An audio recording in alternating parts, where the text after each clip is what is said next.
Today, we will take a moment to acknowledge and appreciate 10 leaders who have greatly contributed to a few extra pages in the books of history. They were able to accomplish greatness but are criminally forgotten and underrated. 10. Brennus, chief of the Gaul tribe, Senones. He is remembered by the history of leading the Gauls' army against the Romans, emerging victorious in the Battle of Allia and eventually sacking the historic city of Rome, making it the only time it was ruled by someone not from Rome. After conquering the city, he tried to buy the salvation and was willing to pay thousands of pounds of weight in gold, but when a dispute emerged over the weight of gold, he famously threw his sword on the scales and said, Vae Victus, which meant woe to the conquered. His reason to leave Rome is debated by historians, but it is undisputed that he left a devastated Rome filled with wealth and riches. His impact on Rome is very underrated. He humbled the city when they seemed like divine speed and forced them to restart and rethink their warfare methods. A reason Romans loved Julius Caesar because he avenged the Gaul for them. 9. Empress Myeongseong, 1851–1895. The woman forgotten in the dust of history was also recognized as Queen Min and was the politically gifted wife of Korean King Gojong. She was also the first empress of the Korean Empire. Throughout the reign of her husband, she kept the Japanese troops at bay, which she achieved by maintaining and intensifying the relations of Korea with other nations. This immensely helped in protecting the Korean borders against rivals. Her father was responsible to initiate a rebellion doomed to fail against her, which determined her even more to take a compelling stand against the influence of Japan on Korea. She also promoted modernization and urbanization in Korea and took a key interest in the country's economic and technological condition. This woman of steel was unfortunately assassinated at the mere age of 43, probably by the Japanese. 8. Philip II of Macedon. Without Philip's insight and determination, history would never have heard of Alexander the Great. He is remembered in the books of history for being the father of Alexander the Great, the greatest conqueror to ever walk on the face of the earth. But Philip was a skilled and successful monarch and military leader in his own right and played a key role in setting the stage for his son's victories later. When he became the king, the Macedonian army was weak and undisciplined. It was Philip who reformed them into an efficient military troop.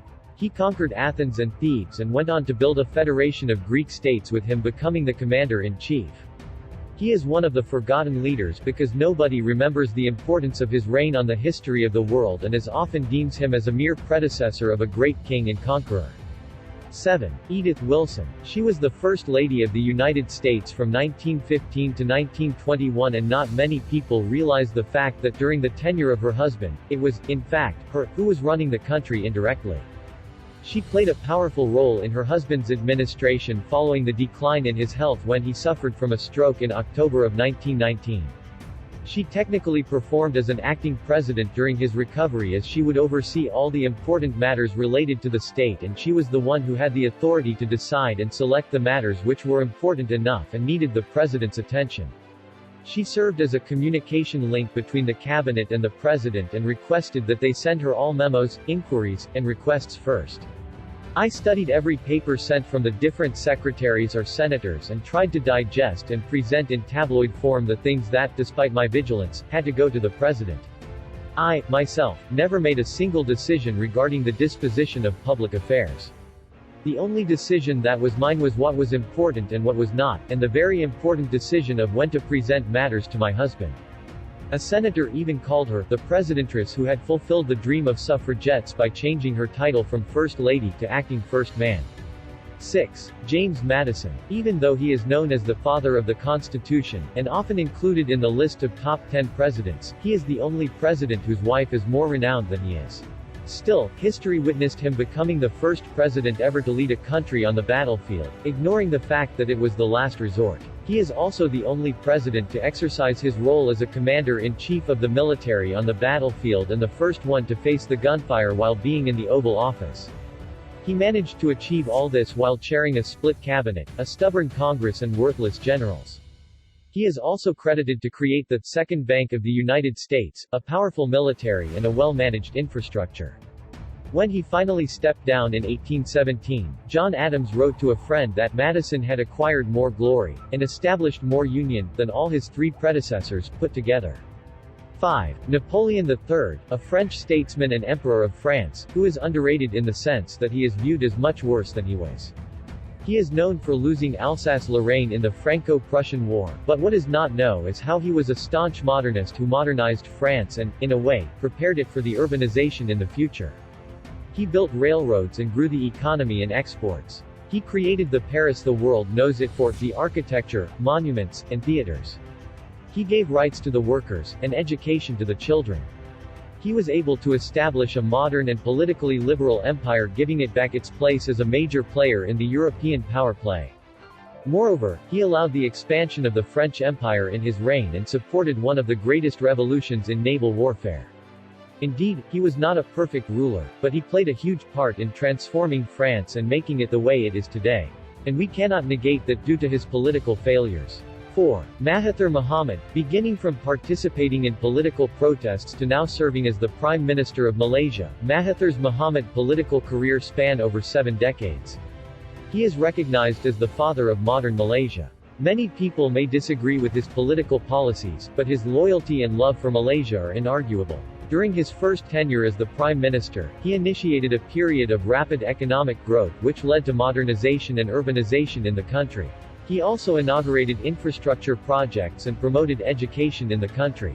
He also advocated the development of third world countries on the international front and hailed as a prominent speaker and supporter of world peace. He is a charismatic leader with a dominant control in the politics of Malaysia, as visible in him winning 5 consecutive elections. He is hailed as a Muslim hero for constantly trying to improve ties between the Muslim countries. 3. Muhammad Ali Jinnah. If the Muslim League had 100 Gandhis and 200 Azads, and Congress had only one Jinnah, then India would not have been divided. This statement truly reflects the fact that it was Jinnah who fought and won the case of freedom for Indian Muslims. Even though in the beginning, he was a supporter of Hindi-Muslim unity, he was quick to realize that it was not possible since Hindus will eat the Muslims alive if they get the chance, and if the Britishers leave without dividing the subcontinent, the future of Muslims living there was nothing but bleak. He led the Muslim movement of freedom against the British rulers, and despite facing many political hurdles remained steadfast and achieved his dream of a separate homeland in 1947. The way he achieved it with grace and intelligence is something worth reminding of. He was a great statesman who never compromised on his principles. He never resorted to undemocratic practices to support his cause of freedom. History doesn't give him as much credit as to Mohandas Gandhi for the freedom movement in the subcontinent, and he is still not recognized as much as he should be as the hero that he was. His struggle from a Western-educated personality to ambassador of Hindu-Muslim unity to Quaid-e-Azam has so many lessons. Few individuals significantly alter the course of history. Fewer still modify the map of the world. Hardly anyone can be credited with creating a nation-state. Muhammad Ali Jinnah did all 3. Stanley Wolpert II. Tipu Sultan. Tipu Sultan was the ruler of the Kingdom of Mysore based in South India, a pioneer of rocket artillery and a celebrated freedom fighter against the British. He introduced a number of administrative innovations during his rule, including a new coinage system and calendar, and a new land revenue system. He deployed the iron-cased Mysorean rockets against advances of British forces and their allies during the Anglo-Mysore Wars. He also embarked on an ambitious economic development program that established Mysore as a major economic power, with some of the world's highest real wages and living standards in the late 18th century. He lived by his popular saying, "It is far better to live like a lion for a day than to live like a jackal for 100 years." In the battle against the British, he was betrayed by some of his allies, and when it became clear that he would not be able to win the battle, he was advised to escape via secret passages. However, he refused to do so, and was martyred while fighting the British. 1. Salahuddin Al-Ayubi. He was a soldier, a leader and a human being with exceptional attributes. He led hundreds of battles and fought crusaders for 20 years before eventually defeating them. It was under his reign that Jerusalem was conquered by the Muslims. A chivalrous conqueror who with his extraordinary battle tactics and bravery in the battlefield won him the respect of even his rivals. At the peak of his power, he ruled over Egypt, Syria, Mesopotamia, Hejaz, and Yemen. The leader of his stature is criminally underrated in the books of history. His rival, Richard the Lionheart, has been showered with more attention, and it is only now that he is being recognized for his brilliance in politics, gallantry, and advocacy of justice and tolerance.